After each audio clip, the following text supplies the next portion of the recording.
Domla qimor o'ynab yutib oldim. Dadamni qarzlari bor edi, yopdim. Boshqa bu ishni qilmayman. Nima deysiz shunga? Debdilar. Xo'p, noto'g'ri o'ynagan qimoringiz noto'g'ri. Haromdan topgan pul hisoblanadi. Haromdan topgan pulni ishlatib bo'lmaydi.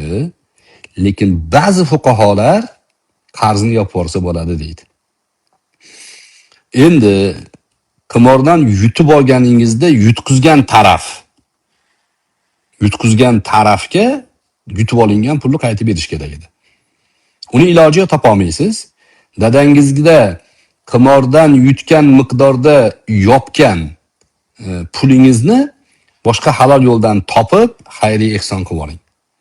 O'sha xayriy ehsoningiz dadangizga qilgan xizmatingizni, dadangizga qilgan yaxshiligingizni ajrga aylantiradi. Bo'lmasa hozir